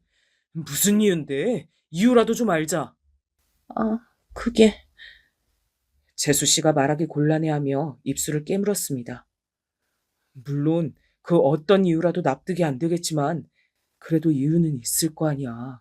왜 말을 못해? 동생은 몇 번이고 재수 씨에게 물었지만 재수 씨는 눈만 위아래로 굴릴 뿐 대답하지 않았습니다.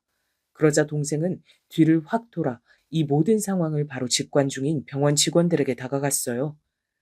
제대로 말해봐요. 무슨 일인지 아는 사람 있을 거 아니에요. 동생이 물었지만 직원들은 대답하기 곤란한 듯 서로 눈치만 봤습니다. 왜 아니겠어요. 어쨌든 이 병원의 원장은 재수 씨인데 이 일이 지나가고 나면 자신에게 어떤 불이익이 있을 줄 알고 재수 씨 앞에서 모든 걸 다 이야기하겠냔 말입니다. 제가 다 말씀드릴게요. 그러던 와중에 누군가가 손을 들고 나섰습니다. 젊어 보이는 여자 직원이었어요. 재수 씨는 그 직원이 나서는 걸 보더니 작게 인상을 찌푸리더군요. 그 직원은 한번 숨을 들이마시더니 말을 시작했습니다. 시작은 저를 도와주신 거에서부터였어요. 제가 잔실수 횟수가 많아서 김 실장님이 저를 이것저것 많이 도와주셨는데 그날은 원장님이 기분이 좀 좋지 않으셨던 날이었던 것 같아요. 아마 큰 따님분 대학 떨어졌다는 전화를 받고 난 다음이었던 것 같은데. 그 이야기가 나오자 재수 씨가 인상을 더 세게 찌푸리더군요. 그러곤 고개를 들어 그 여직원을 바라봤습니다. 마치 눈으로 협박을 하듯 말이죠. 하지만 그 여직원은 아랑곳하지 않았어요. 저야 뭐 아직 어리기도 하고 여기서 잘려도 다른 곳 취직하면 되고 꼭 간호사 안 해도 되니까 그렇게 눈으로 노려보면서 협박하지 마세요, 원장님. 그 직원의 말에 동생이 재수 씨를 바라봤습니다. 재수 씨는 입술을 깨물며 자를 피하려고 했고 동생은 그런 재수 씨를 잡아다 소파에 앉혔어요. 당신 여기 가만히 있어. 이대로 나가면 내 마음대로 생각할 거고 그럼 우리도 끝나는 거야. 알겠어? 동생의 그 말에 재수 씨는 당장이라도 울 듯한 표정을 짓더니 그대로 고개를 푹 숙였습니다. 그리고 그 여직원의 증언은 이어졌어요. 그날 저를 좀 많이 혼내셨어요. 뭐 이 정도로 혼날 일은 아니었는데 싶었지만 가만 듣고 있었어요. 뭐 저는 을이니까요. 원장님은 갑이고. 그런데 김 실장님이 절 도와주셨거든요. 그 정도 실수는 누구나 할 수 있는 건데 그렇게 화를 내면 제가 주눅이 들어서 앞으로 더 많이 실수할 수 있다고 그 정도면 됐다고요. 아내는 원래 다니던 대학병원에서도 후배들을 잘 챙기기로 유명했거든요. 그래서 아직도 집으로 찾아오는 후배들도 꽤 많습니다. 인사하러 오는 사람들도 많고 말이죠. 어쨌든 그 여직원의 말은 계속 이어졌어요. 그런데 이제 그 화살이 제가 아닌 김 실장님에게 간 거예요. 저보고는 나가 있으라고 해서 문 앞에서 들었는데 뭐 우리 지영이 학교 못 간 거 무시해서 니도 나 무시하는 거냐. 수진이가 아무리 잘나도 니는 안 부럽니 어쩌니 그런 얘기들이요. 저는 그래서 두 분이 친구인가 했는데 그것도 놀라웠는데 형님 동서 사이였다는 게 너무 충격적이에요. 원장님이 김 실장님 많이 괴롭히고 혼내셨거든요. 야야거리기도 하고. 그러니까 지금 지영이가 학교를 못 간 화풀이를 아내에게 하고 있었던 거잖아요. 이 모든 정황을 알게 되니 화가 가라앉긴커녕 더 화가 났습니다. 그리고 그건 동생도 마찬가지인 듯 했어요. 당신 그게 정말이야? 정말로 형수님한테 막말하면서 화풀이한 것도 그 이유가 수진이는 좋은 대학 가고 지영이 못 간 거란 것도? 내가 물론 형님한테 잘못한 건 맞아. 아무리 형님이 업무적인 실수가 있고 내 마음에 들지 않는 일이 있다 하더라도 형님한테 그렇게 한 건 정말 죽을 죄야. 그건 반성하고 사과할게. 하지만 지영이랑 수진이 때문엔 정말 아니야. 맹세할 수 있어. 제가 가만히 물었어요. 원장님이 저희 아내에게 폭언하기 시작한 게 그 이후입니까? 네. 그리고 지영이, 수진이 말끝마다 이야기를 해대서 제가 이름도 다 외웠다니까요. 아마 이 병원 직원들 다 그 이름은 알 거예요. 수진이가 좋은 대학 간 거, 지영이가 좋은 대학 못 간 거. 그런 거 제가 원장님이 말하는 거 아니면 어떻게 알았겠냐고요. 그만 못해? 왜요? 전처럼 치기라도 하시게요? 전에 저 어깨 치셨잖아요. 그때 바로 경찰서 달려가려고 그랬는데 그거 말리면서 저 달랜 것도 김 실장님인 거 모르시죠? 그 직원은 입을 다물 생각도 또 재수 씨가 무섭지도 않아 보였습니다. 이젠 다 폭로하겠다는 의지가 확고해 보였어요.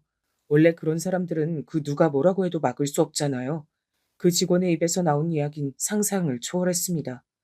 아내를 따돌리고 밥을 같이 먹으면 눈치를 주고 별 실수가 아닌 것 같은 일에도 실수라며 소리를 버럭 질러서 사람들이 다 놀라고 툭하면 아내를 불러다가 심부름을 시키고 이건 듣고 있는데 무슨 중학생들이 마음에 안 드는 학생 괴롭히는 거나 별반 다를 게 없더라고요. 그리고 아내는 그런 괴롭힘을 당하면서 말라갖고 말입니다. 당신은 그만두지 왜 참고 있던 건데? 아내는 피해자였지만 전 너무 답답했거든요. 왜 대체 이런 대접, 이런 취급을 받으면서 이 병원에 계속 남아 있었는지에 대한 게 너무 속상해서 우라통이 터질 지경이었습니다. 그 질문에도 대답을 한 건 아내가 아니라 그 여직원이었어요. 아마 저 때문이었을 거예요.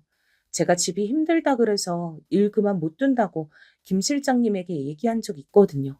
그래서 종종 용돈도 주시고. 근데 김 실장님이 나가면 분명 그 다음 화풀이 대상은 제가 될 게 분명하니까 아마 그만 못 두신 게 아닐까 싶어요. 그러고는 그 여직원은 아내를 향해 꾸벅 인사를 했습니다. 그러곤 말을 이었어요. 그동안 저 때문에 고생 많으셨어요. 그런데 저도 김 실장님 그렇게 매번 괴롭힘 당하시는 것 보고 너무 힘들어서 조만간 그만둘 생각이었으니까 제가 이러는 거에 너무 마음 쓰지 않으셔도 돼요. 그동안 너무 감사했습니다. 하고 말이죠. 동생은 기가 찬 듯 어이가 없는 얼굴로 깊은 한숨을 내쉬었습니다. 그리고 아내를 향해 고개를 돌리곤 정중한 투로 머리를 숙였어요. 형수님, 정말 죄송합니다. 뭐 어떻게 죄송하단 말씀을 드려야 할지 잘 모르겠을 만큼 정말 죄송해요. 도련님이 사과하실 일은 아니죠. 아내가 애써 웃어 보이며 그렇게 말하더군요. 저는 그런 아내의 모습에 눈물이 날 것 같았습니다. 바로 고개를 돌려 재수 씨를 바라봤어요. 재수 씨는 여전히 고개를 푹 숙이곤 아무런 미동이 없더군요. 형한테도 진짜 정말 미안해. 진짜 나도 어떻게 해야 할지 모르겠다. 너무 당황스러워서. 사실 동생도 가만히 있다 날벼락을 맞은 거나 다름없잖아요. 아깐 너무 화가 난 나머지 마누라 단속을 어떻게 한 거냐며 고래고래 소리를 지르고 싶은 심정이었지만 막상 저렇게 참담한 얼굴로 아내와 저에게 고개를 숙여가며 사과하고 또 그 다음으로는 직원들에게 그동안 고생이 많았다고 고개를 숙이는 동생을 보니 마음이 쓰이긴 하더군요. 제 동생이잖아요. 그래서 화도 많이 나고 정말 마음 같아선 재수 씨에게 더더욱 쏟아붓고 싶었지만 동생의 그런 모습을 보며 그렇게 하려던 말을 삼켰습니다. 하지만 동생의 그런 노력과 저의 마음은 순식간에 물거품이 되고 말았어요. 재수 씨가 자리에서 벌떡 일어난 겁니다. 그리곤 이렇게 말했어요. 아니, 난 사과 안 해. 아까 고개를 숙일 때와는 다른 표정이었어요. 어딘가 묘하게 화가 나 보이는 듯도 했습니다. 정말 어이가 없죠. 지금 화를 내야 할 사람이 누군데 말입니다. 뭐? 사과를 안 해? 당신 미쳤어? 내가 왜 사과를 해? 나 먼저 무시한 건 형님이었어. 재수 씨의 그 말에 아내는 뭔가 알겠다는 듯 한숨을 푹 내쉬었습니다. 그랬더니 재수 씨가 바로 아내를 보고선 말을 하더군요. 저봐, 지금도 무시하잖아. 동서, 그거 아니라고 몇 번을 말해. 내가 언제 동서를 무시해. 동서가 나보다 훨씬 잘났는데. 저한테 왜 수진이 얘기 안 하셨어요? 수진이 대학 제일 좋은데 제일 좋은 과 그거 왜 얘기 안 하셨냐고요. 나 생각해서 그랬다는 말 하지 말아요. 안 믿으니까. 저는 이게 도대체 어떻게 흘러가는 영문인지 도저히 알 수가 없겠더라고요. 우리 다 같이 수진이 얘기는 하지 않기로 한 건 나도 함께 결정한 겁니다. 그니까 왜요? 나는 지영이가 아무렇지 않은데 왜 나서서 나를 마치 그런 거에 기분 나빠할 사람으로 만드냐고요. 네? 우리는 재수 씨를 무시한 게 아니라 지영이 공부에 재수 씨가 예민한 걸 아니까 그런 시기에 괜히 수진이 얘기를 하면 안 될 것 같아서 조심하기로 한 거예요. 그게 너무 기분 나쁘다고요. 대체 왜? 재수 씨는 저희 말은 생각은 들으려 하지도 않는 것 같았습니다. 보다 못한 동생이 다시 나섰어요. 재수 씨의 어깨를 잡고 자기를 보게 한 뒤 심호흡시켰습니다. 마치 자기 환자를 대하듯 말입니다. 동생이 정신과 의사였거든요. 당신 지금 피해망상이야, 그거. 그리고 열등감 맞고 또 지영이 문제로 지금 제정신 아닌 것도 맞아. 나 지금 환자 취급해? 취급이 아니라 당신 지금 환자야. 동생이 단호하게 말하며 재수 씨의 시선을 다시 자기 쪽으로 잡아 끌었습니다. 그러곤 어깨를 꾹 잡곤 진정시켰어요. 당신 여기서 이러면 우리 지영이 더 상처받아. 그거 싫지? 그니까 그만해.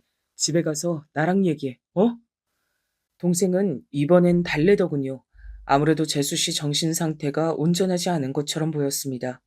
그 모습까지 다 보고 나니 화낼 기력도 생각도 싹 사라졌어요. 그렇게 그날 병원에서의 일은 마무리가 됐습니다. 그리고 한동안 조용해서 소식은 궁금했지만 재수 씨가 좋아지고 있나 보다 생각했어요. 무소식이 희소식이다 생각하면서 말입니다. 물론 그날 제가 본 장면이 아직 머릿속에 꽉 박혀서 나가지 않았지만 그래도 지금 정신적으로 어딘가 좋지 않은 사람이니까 라고 생각하면서 부정적인 감정을 떨쳐내려고 노력했어요. 병원은 당분간 운영하지 않는 걸로 일단 결정이 됐어요. 아내가 직원들에게 다 양해를 구하고 예약이 잡혀있던 손님들에게 하나하나 사과 전화를 하고 병원 문 앞에 휴무라고 써두는 것까지 다 마무리했습니다. 꼭 그렇게 해야 하나 싶었지만 아내는 그게 마음이 편하다고 하더군요. 그렇게 며칠이 더 지난 어느 날이었어요. 큰 딸아이께서 다급하게 연락이 왔습니다. 어느 병원 응급실이니까 당장 오라고 말이죠. 밤늦게 그 전화를 받고 얼마나 놀라서 갔는지 몰라요. 아직도 그때만 생각하면 심장이 떨리는 기분이 듭니다. 도착한 응급실에서는 안색이 새하얗게 질린 동생의 첫째이자 제 조카인 지영이가 누워 있었어요. 제가 너무 놀라서 지영이 이름을 부르고 곧장 큰 딸아이가 어디선가 나타났습니다. 이미 울고불고 난리를 쳤는지 얼굴 상태가 말이 아니더군요. 아니, 이게 대체 무슨 일이야, 어? 지영이가 죽으려고 했대요. 그렇게 말을 하고는 딸아이가 다시 울기 시작했습니다. 전 너무 놀란 마음에 누워있는 조카의 얼굴을 바라봤어요. 아이의 얼굴을 보니 저도 눈물이 날 것 같았습니다. 다행히도 큰 문제는 없이 조금 쉬기만 하면 된다는 의사의 말에 가슴을 쓸어내는 것도 잠시. 병원에 동생과 재수 씨가 조카의 이름을 부르며 들어왔습니다. 그리고 저의 모습을 보고 재수 씨가 굳었어요. 일단은 좀 쉬기만 하면 된다니까 너무 걱정 말고. 너무 놀라서 손까지 덜덜 떠는 동생을 보며 제가 말했습니다. 그리고 가만히 등을 두드려 줬어요. 애비된 입장에서 동생이 얼마나 놀랐는지 짐작이 갔기 때문입니다. 그리고 그 모습을 가만 보던 재수 씨는 조카에게로 다가갔어요. 지영아, 가자. 얼른 일어나. 그런 재수 씨의 모습을 보고 경악한 것도 잠시 동생이 벌떡 일어나 그런 재수 씨를 잡아 아이에게서 떨어뜨려 놨습니다. 당장 내 딸한테서 떨어져. 당신 딸이기만 해? 내 딸이야. 당신 때문에 내 딸이. 지영이 지금 저렇게 된 게 내 탓이란 거야? 그럼 아니야? 동생이 버럭 소리를 지르니 재수 씨가 잠깐 움츠려들었지만 이내 다시 고개를 빳빳이 들었습니다. 내가 나 잘 되자고 그런 거야? 저 잘 되면 지가 제일 좋은 건데. 내가 나약해서 그래. 아직 마음이 강하지 않아서. 그게 다 당신이 오냐 오냐 키워서 그런 거잖아. 지금 저러고 누워있는 애 앞에서 당신 그런 말이 나와? 다시 강하게 키우면 돼. 할 수 있어. 자기가 부족한 게 대체 뭐냐고. 집안 좋아, 부모가 둘 다 의사야, 해줄 거 다 해주고, 한국에서 제일 잘한다는 선생님, 학원에. 대체 뭐가 부족해서 학교를 그것밖에 못 가? 그리고 재수하란 말은 왜 안 듣는 거야? 다 자기를 위해서 하는 말인데. 그게 무슨 애를 위한 거야? 당신이 밖에 나가서 우리 딸 어디 다녀요? 자랑하고 싶어서 그러는 거지. 애가 불행하다잖아. 호강에 겨워서 그래. 수진이 봐. 아무것도 안 해줘도 그런 대학 잘 만들어 가잖아. 갑자기 불똥이 저희 아이에게 튀더군요. 그때 확실하게 알 수 있었습니다. 이미 짐작은 하고 있던 거긴 했지만요. 아마 재수 씨는 제 큰딸이 제대로 된 과외 하나 없이 그렇게 좋은 대학에 들어간 것에 대해 열등감을 느끼고 있었던 것 같아요. 그래서 시험을 잘 보지 못한 조카를 닥달하고 재수하기 싫다는 애를 억지로 학원에 보내고 그러다 지금 이 사달이 난 거고 말이죠.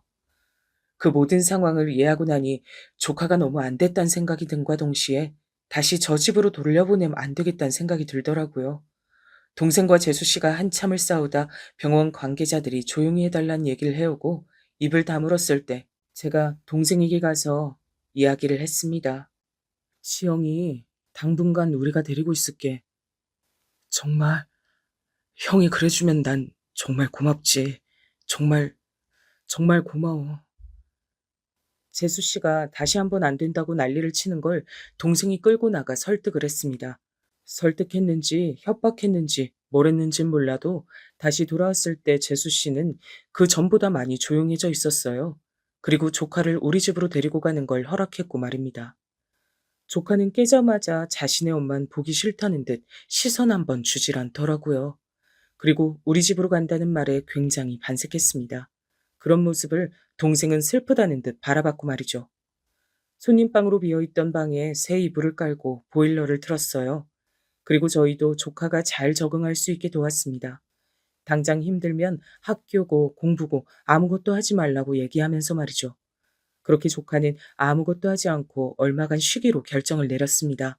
우리 집에서 말이죠. 그리고 그러는 동안 많은 일들이 있었어요. 일단 첫 번째는 동생과 재수 씨가 아예 갈라서기로 했다는 것입니다. 사실 재수 씨는 그러고 싶지 않아 했는데 동생이 소송도 불사할 생각으로 강경하게 나갔나 보더라고요. 재수 씨가 그동안 여기저기에 아이들 학업 관련해서 유난을 떨다가 사고 친 일이 많았대요. 그게 유책 사유가 되는 것 같았습니다. 그리고 아이의 양육권도 동생이 가지고 왔어요. 물론 큰아이는 이제 성인이지만 둘째가 아직 고등학생이었으니 말입니다. 그리고 둘째는 엄마가 절대 싫다고 했다더군요. 그래서 자연스럽게 양육권은 동생이 가져올 수 있었습니다. 어머니 아버지에게 이런 얘기를 자세히는 아니고 대충 얘기는 해드렸어요. 작은 아들이 이혼했는데 이유를 아예 모르실 순 없으니까 말입니다. 아이들이 불쌍하다고 우시던 부모님들은 살림을 합치자고 제안하셨고, 지금은 아버님, 어머님, 그리고 동생과 2명의 조카들, 이렇게 5 식구가 함께 살고 있습니다. 듣기론 재수 씨는 끝까지 포기하지 않고 아이들 공부를 놓으면 안 되니 어쩌니 하는 것 같았지만 아이들이 더 이상 재수 씨를 만나주지 않았습니다. 엄마에 대한 앙금이 꽤 깊어 보였어요. 둘째로 그 병원은 소문이 좋지 않게 나서 망했습니다. 재수 씨가 다시 돌아가서 병원을 운영해 보려 했지만 이미 그 전에 일하던 직원들이 모두 다 나간 상태였고 말입니다. 재수 씨 혼자 다시 이것저것 시도를 해보려 했지만 잘 되지 않았던 모양이에요. 얼마 지나지 않아 폐업했다는 얘기를 들을 수 있었습니다. 그리고 큰 조카는 해외여행을 나갔어요. 얼마가 될지 모른다며 긴 여행을 다녀오겠다고 하더군요. 동생은 흔쾌히 비용을 모두 지원해줬다고 합니다. 저희 딸애한텐 이렇게 말했대요.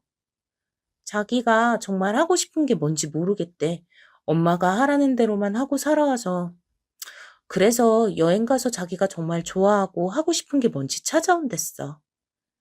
큰 조카가 떠나고 얼마 지나지 않아 뒤늦게 이 소식을 들은 재수 씨가 어머니, 아버지가 다 같이 사는 집으로 찾아와서 행패 아닌 행패를 부렸지만 말입니다. 아니, 재수해야 하는 애는 해외를 보내면 어떡해? 나가 있는 동안 공부했던 거 감각 다 잊어버릴 텐데, 애 학교 또 못 가면 당신이 책임질 거야? 그래, 내가 책임지고 평생 끼고 살 거니까 당신은 제발 애들 인생에서 좀 나가. 이제야 숨 좀 쉬는 애들 끝까지 찾아와서 괴롭히지 말고. 그리고 재수 씨는 저희도 찾아왔었어요. 저보다는 정확히 제 아내지만 말입니다. 어느 날 아내가 퇴근하고 집으로 돌아오는 길에 집 앞에 서 있는 재수 씨를 봤다더군요. 아, 아내는 다시 대학병원으로 출근하거든요. 워낙 일 잘하고 평판이 좋았던 사람이라 금방 돌아갈 수 있었습니다. 퇴근길에 집 앞에서 기다리고 서 있던 재수 씨와 만났다고 합니다. 재수 씨는 여전히 아내 탓을 하더래요.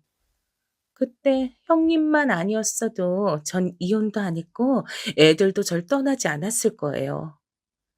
시기가 좀 당겨진 건 그럴 수 있어. 그리고 그것도 동서가 자처한 일이고. 하지만 그런 일이 없었다고 하더라도 결국엔 애들은 어떤 식으로든 동서를 떠났을 거야. 그렇게 가둬두고 모든 인생을 통제하려고 하면 언젠간 그 밖으로 나가버리고 싶어 하는 법이거든. 아이들을 위해서라는 말도 사실 이젠 동서도 알고 있잖아. 진짜 아이들을 위해서가 아니라 사실은 내 사회적 평판, 자존심, 그리고 트로피로 생각했다는 거. 재수 씨는 그 사실을 절대로 인정하지 않고 또다시 아내 때문이라며 바락바락 소리를 지르다가 근처 주민에게 신고당해 경찰서에 끌려갔습니다. 처음에 인사하러 왔을 때 참 빛나는 사람이라고 생각했거든. 이쁘고 의사고 또 말도 잘하고 착하고. 근데 어쩌다 이렇게 됐을까? 원래 열등감이 사람을 미치게 만드는 거야. 그러니까 왜 자식들 가지고 그런 열등감을 느끼냐는 거야. 그것도 그렇게 이쁘고 멀쩡한 애들로. 욕심이 많아서 그래, 욕심이. 맞습니다. 재수 씨는 욕심 때문에 자신을 그렇게 망친 거예요. 그래서 결과론적으론 모든 걸 다 잃었습니다. 가족도 직업도 그리고 본인이 그렇게 매달렸던 명예까지 싹 다 말이죠. 얼마 뒤 재수 씨가 치료받기 시작했다는 소식을 들었습니다. 동생을 통해서 말이죠. 이미 우리 집의 사람은 아니었지만 그래도 조카들의 엄마잖아요. 좋아지면 좋겠다고 생각하면서 진심으로 응원했어요. 그리고 그 소식은 외국에 나가 있는 큰 조카에게도 들어간 모양이었습니다. 편지가 왔다고 하더군요. 다행하게도 아주 잘 지낸다고 즐겁게 지낸다는 소식을 듣곤 발을 뻗고 잘 수 있을 것 같았습니다. 동생은 병원 일이 바쁜 게 오히려 다행이란 생각이 들었어요. 아무래도 몸이 바쁘면 쓸데없는 생각을 덜 하게 되잖아요. 이렇게 생각할 일이 많을 때 일이 많은 게 제일 좋은 것 같더라고요. 다들 그렇게 힘든 시기를 잘 이겨내고 있었습니다. 사실 저는 아직도 그날 재수 씨의 병원 앞에서 재수 씨가 아내에게 했던 행동들을 생각하면 자다가도 벌떡 깰 정도예요. 그 일이 있고 나서 아내에게 진지하게 얘기를 했습니다. 당신 어디 가서 그런 소리 들어도 그때처럼 가만히 아무 대꾸도 못하는 건 아니지? 아무래도 그런 모습을 봤기 때문인지 너무 걱정되더라고요. 아내가 코웃음을 쳤습니다. 그때는 동서가 지영이 때문에 스트레스 받아 한다는 것도 알고 있었고, 또 거기 직원 상황도 그래서 내가 참고 있었던 거지. 나 어디 가면 똑 부러진다는 소리 엄청 많이 들으니까 그런 걱정 안 해도 돼. 그리고 어느 날, 이젠 이렇게 어느 정도 우스갯거리로 농담을 주고받을 수 있을 때가 될 즈음, 오랜 시간 여행을 갔던 조카가 돌아왔다는 소식을 들었습니다. 조카가 돌아오고 얼마 지나지 않아 가족들과 다 같이 밥을 먹는 자리가 있었는데 조카가 재수 씨를 만났다고 하더군요. 사실 완전하게 다 용서가 된 건 아닌데 그래도 엄마잖아요. 그래서 진지하게 얘기는 나눠봐야 할 것 같아서요.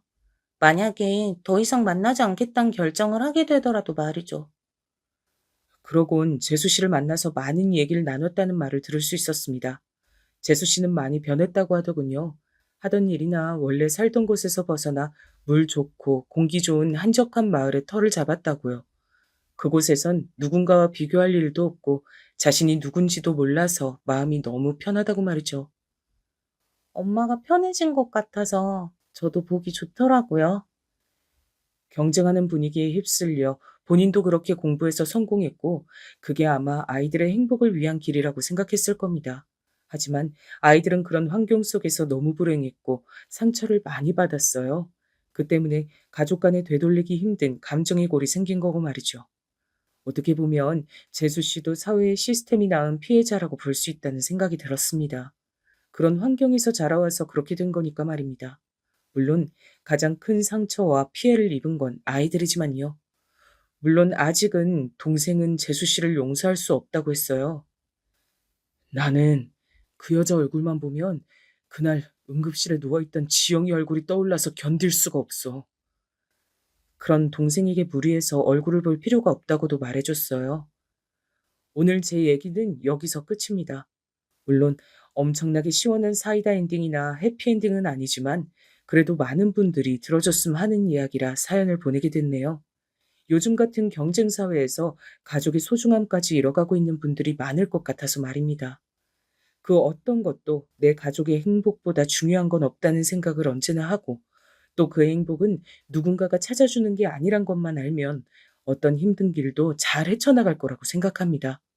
비록 동생네 식구들은 조금 돌아가긴 하지만 결국은 자신들만의 행복을 찾을 거라고 저는 믿어요. 좋은 사람들이거든요. 이런저런 말을 하다 보니 사연이 참 많이 길어졌네요. 나이가 들면 구구절절 말만 많아지는 것 같아요. 물론 아직 마음은 청춘이지만 말입니다. 긴 이야기 함께 들어주시고 공감해 주셔서 감사합니다. 저는 이만 줄일게요. 날이 많이 덥습니다. 몸 건강하세요.